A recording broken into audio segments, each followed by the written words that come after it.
Assalamualaikum warahmatullahi wabarakatuh. Perkenalkan, nama saya Dwi Landira Qur'ani dari Prodi Psikologi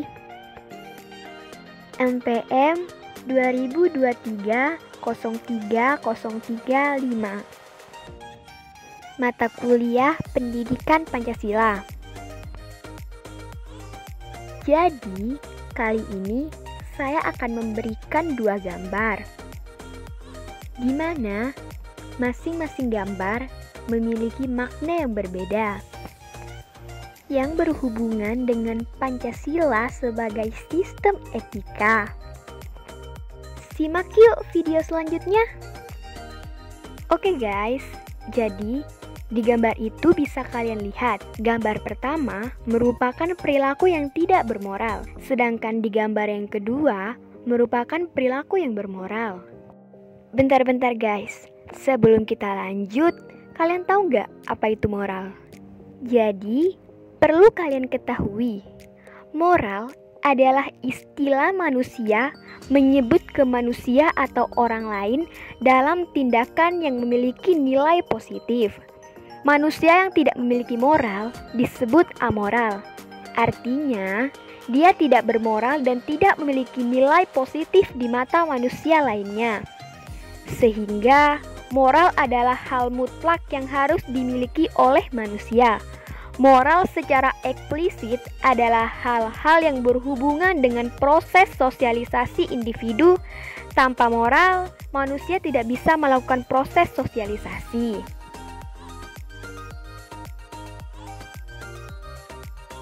Secara psikologis, perkelahian yang melibatkan pelajar usia remaja digolongkan sebagai salah satu bentuk kenakalan remaja.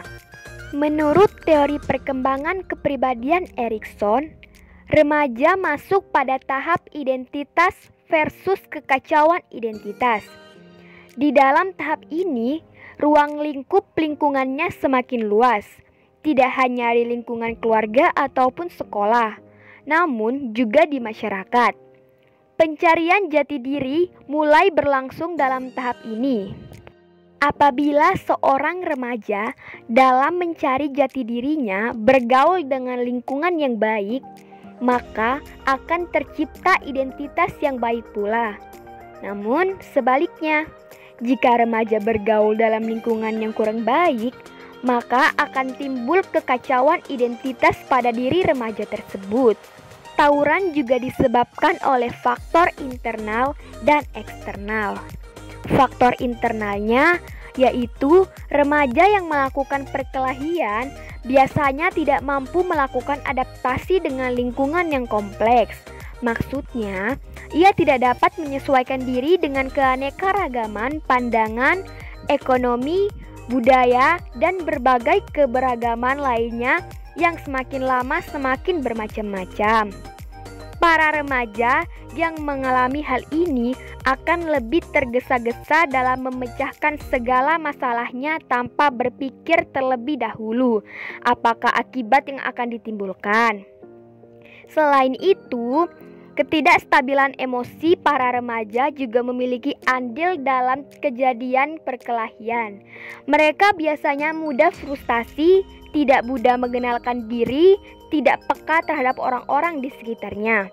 Seorang remaja biasanya membutuhkan pengakuan kehadiran dirinya di tengah-tengah orang-orang sekelilingnya. Sedangkan faktor eksternalnya yaitu karena faktor keluarga, faktor sekolah, faktor lingkungan.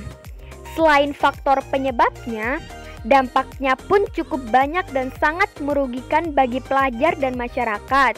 Contohnya saja, seperti cedera fisik, rusaknya rumah warga setempat, terganggunya proses belajar, menurunnya moralitas pelajar, dan hilangnya rasa peka, toleransi, dan saling membantu.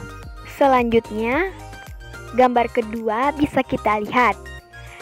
Ini merupakan seorang wanita yang sedang memberikan sedekah kepada bapak tua. Terdapat beberapa manfaat sedekah yang dapat dirasakan baik oleh penerima dan pemberinya.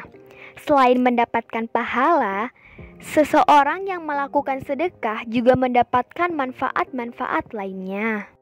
Sedekah merupakan kegiatan yang sangat dianjurkan, terlebih ketika bulan Ramadan datang.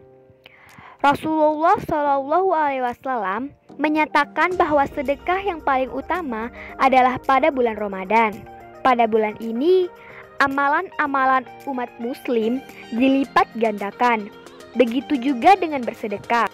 Dalam Islam, perintah sedekah tertulis dalam Al-Quran surat An-Nisa ayat 114 yang artinya tidak ada kebaikan pada kebanyakan bisikan-bisikan mereka kecuali dari bisikan-bisikan orang-orang yang menyuruh manusia memberi sedekah atau berbuat kebaikan atau mengadakan perdamaian di antara manusia.